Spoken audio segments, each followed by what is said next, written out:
नमस्कार दोस्तों। आज एक बार फिर आपके बीच में मैं आपका दोस्त सुनील नेगी। दोस्तों, आपने देखा कि चुनाव उत्तराखंड में ख़त्म हो गए हैं। उसके बाद बहुत सरगर्मियां इस बात को लेकर बढ़ गई हैं कि आखिर कौन पार्टी इस प्रदेश में अपनी सरकार बनाएगी। वैसे तो आप सब जानते हैं कि हर चुनाव के बाद पिछले 20 वर्षों में ये देखा गया है कि एक बार कांग्रेस, एक बार भारतीय जनता पार्टी सत्ता में आती है, यानी मुसलसल चेंज का सिलसिला जारी रहता है। लेकिन इस बार की जो खास बात है वो ये है कि चूंकि भारतीय जनता पार्टी केंद्र में भी सत्तासीन है, प्रदेश में भी सत्तासीन है, तो इस बार उम्मीद इस बात की देखी जा रही थी कि एंटी इनकम्बेंसी सेक्टर उत्तराखंड में बहुत जोर से काम कर रहा है। ऐसे में ऐसा लग रहा था कि मानो भारतीय जनता पार्टी सत्ता से जा रही है और कांग्रेस वाले बड़े उम्मीद जगाए बैठे हुए थे। खासतौर से हरीश रावत, जो उनके मुख्यमंत्री प्रत्याशी भले ही ना थे ऑफिशियली, लेकिन वो अपने आप को ये मान कर चल रहे थे और उनके लोग भी काफ़ी हद तक उनके खिलाफ जो फैक्शन है उसको छोड़ करके ये मान कर चल रहे थे, और उत्तराखंड की जनता भी, कि अगर कांग्रेस सत्ता में आती है तो हरीश रावत अगले मुख्यमंत्री होंगे, भले ही वो पिछली बार 2 चुनाव हार गए।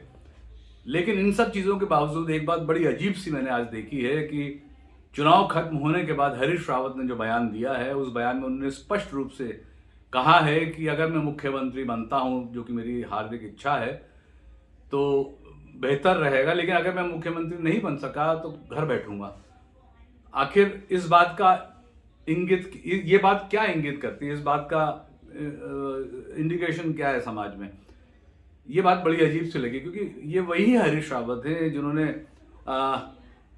अखिल भारतीय कांग्रेस कमेटी का महामंत्री पद छोड़ा, पंजाब के इंचार्जशिप छोड़ी और पूरे जोश खरोश के साथ, पूरी स्पिरिट के साथ, पूरी ताकत के साथ, पूरी शक्ति के साथ उत्तराखंड में उन्होंने पूरा हाईकमान को विश्वास दिला करके यहाँ की कमान संभाली। ऐसा लग रहा था कि उत्तराखंड में सिर्फ और सिर्फ हरीश रावत ही हैं, भले ही कांग्रेस ना हो, हरीश रावत ही होंगे, और हरीश रावत को प्रदेश की जनता अगले मुख्यमंत्री के रूप में देख रही थी। लेकिन उनका ये बयान कि मैं अगर मुख्यमंत्री बन गया तो ठीक है, क्योंकि मेरी ये हार्दिक इच्छा है, और अगर नहीं बना तो घर बैठूंगा, इसके आखिर मायने क्या है? ये बड़ा अजीब सा स्टेटमेंट है, जो इस बात की तरफ साफ तौर पर इशारा करता है कि शायद कांग्रेस पार्टी इस बार चुनाव में अपने आप को हारा हुआ महसूस कर रही है, या फिर जो पार्टी किसी समय में बहुत ही ऑफेंसिव मोड में थी, पूरे विश्वास के साथ ये दावा कर रही थी कि वो अपनी सरकार बना रहे हैं प्रदेश में, वो अब ये महसूस करने लगी है कि ये संभवतः वो सत्ता में नहीं आ रहे हैं। अगर ऐसी बात हुई तो हरीश रावत जैसे व्यक्ति, जो इतने स्वाभिमान और इतने विश्वास में इस चुनाव को लड़ रहे थे, वो कभी ऐसा ना कहते कि अगर मैं मुख्यमंत्री नहीं बना तो घर बैठूंगा। तो ये भी इस बात को दिखाता है कि शायद स्थितियां खराब हो रही हैं। हालांकि अब चुनाव हो चुके हैं, सारे मत पेटी में बंद हो चुके हैं, 70 विधानसभाओं के नतीजे 10 मार्च को आने वाले हैं, सबकी किस्मत 10 मार्च को खुलेगी। लेकिन ये बात तय हो गया कि कांग्रेस कुछ डगमाई हुई है। इस बात को कहने का मतलब, मेरा अभिप्राय ये है कि पिछले 2 दिनों में, चुनाव पोलिंग से पहले पिछले 2 दिनों में भारतीय जनता पार्टी के प्रचार अभियान में जो तेजी आई है, अप्रत्याशित तेजी आई है, और जिस तरीके से प्रधानमंत्री ने उत्तराखंड में 3 रैलियां की है, एक श्रीनगर में, एक अल्मोड़ा में और एक रुद्रपुर में। उसके बाद मुख्यमंत्री शिवराज सिंह वहां आए, डिफेंस मिनिस्टर ने 2-2 मीटिंगें की है, पब्लिक मीटिंग्स, एक देहरादून में की, उसके अलावा एक उन्होंने टिहरी में की। शिवराज सिंह कुमाऊं में करते रहे मीटिंगें, जो मध्य प्रदेश के मुख्यमंत्री हैं, और हरिद्वार में उन्होंने कई मीटिंगें की हैं। उसके अलावा नितिन गडकरी की जनसभाएं जारी रही, और मुख्यमंत्री के बारे में तो आपको पता ही है कि उन्होंने 500 से ज़्यादा घोषणाएं कर दी, और वो इस कदर सक्रिय रहे कि आखिरी दिन जब चुनाव खत्म हो गया तो खटीमा में उन्होंने चुनाव प्रचार किया, जिसमें उनके खिलाफ बहुत आरोप लगे कि वहाँ पैसे भी बटे हैं, साड़ियाँ बटी हैं, और इसके अलावा उनकी बहुत ज़बरदस्त पैमाने पर मुखालफत हुई और उनका वीडियो भी वायरल हुआ है। तो इन सब चीज़ों को देखने के बाद ये बड़ा स्पष्ट लगता है कि उत्तराखंड में जो संघर्ष है दोनों दलों के बीच में, वो उसका बड़ा ज़बरदस्त कश्मकश है। और वो कश्मकश इस हद तक है कि जिस कांग्रेस को पहले पूर्ण रूप से एंटी इनकम्बेंसी फैक्टर के चलते हुए उत्तराखंड में सरकार बनाने वाली पार्टी और सत्ता में आने वाली पार्टी के रूप में देखा जा रहा था, जिसके मुख्यमंत्री हरीश रावत के रूप में देखे जा रहे थे। भले ही उनकी पार्टी में बहुत सारे इंटरनल स्क्वैबल और फैक्शनलिज्म था, झगड़े थे, लेकिन उम्मीद थी कि कांग्रेस सत्ता में आएगी। लेकिन उसके बाद पिछले 2 दिनों में जिस तरीके से प्रधानमंत्री की बड़ी बड़ी रैलियां हुई, उसमें उनके बड़े जोरदार भाषण हुए, जिस तरीके राष्ट्रवाद की बात उठाई गई, जिस तरीके से होम मिनिस्टर की मीटिंग में रोहिंग्यों को उत्तराखंड से भगाने की बात की गई, हरीश रावत और कांग्रेस द्वारा मुस्लिम यूनिवर्सिटी के सवाल को बार बार उठाया गया केंद्रीय गृह मंत्री द्वारा, और इसके अलावा बहुत सारे ऐसे मुद्दे थे जैसे नमाज की छुट्टी जो हरीश रावत के टाइम में हुई थी उनको उठाया गया, और बहुत सारे ऐसे सवाल। और सबसे बड़ा सवाल तो ये रहा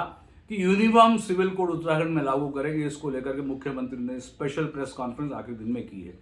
तो ये तमाम चीज़ें इंगित करती हैं कि प्रधानमंत्री की मीटिंगें, पूरे केंद्रीय मंत्रियों की मीटिंगें, गृह मंत्री की मीटिंगें, और उनमें पोलराइजेशन के सवालों को उठा करके हिंदू मुस्लिम डिवाइड पैदा करके प्रदेश में सत्ता काबिज करने के दृष्टिकोण को ध्यान में रखते हुए भारतीय जनता पार्टी की तरफ से कोई कोर कसर नहीं छोड़ेगी। अब सवाल ये है कि इन दोनों पार्टियों जिनका खास आपस में मुकाबला है, कौन सी पार्टी सत्ता में आएगी। तो जो आज ट्रेंड चल रहा है उसको देखते हुए तो यही लगता है कि भारतीय जनता पार्टी ने आखिरी समय में अपना अपग्रेडेशन किया है। जो पहले एक भ्रम पैदा किया गया था कि कांग्रेस पार्टी सत्ता में आ रही है, दूसरी तरफ हरीश रावत का ये बयान कि अगर वो सत्ता में आके मुख्यमंत्री बनते तो ठीक है, वरना वो घर बैठ जाएंगे, ये भी इंगित करता है कि शायद कांग्रेस इस बात को मानकर चल रही है कि उनका ग्राफ नीचे गिर रहा है। लेकिन अगर ईटीवी के सर्वे, ईटीवी एक बहुत बड़ा चैनल है, रीजनल स्तर पे काफ़ी प्रभावशाली चैनल है, और भी चैनल्स के पिछले सर्वे आए, आपने देखा होगा कि चुनाव से पहले 7-8 सर्वे आए थे जिसमें भारतीय जनता पार्टी को एज दिया गया था। कांग्रेस पार्टी भी आगे दिखाई गई थी, लेकिन भारतीय जनता पार्टी को जबरदस्त एज दिया गया था। और उसके अलावा आपने ये भी देखा होगा कि चुनाव के बाद जो एंटी इनकम्बेंसी का जोर दिखाने की कोशिश की गई, उसके बाद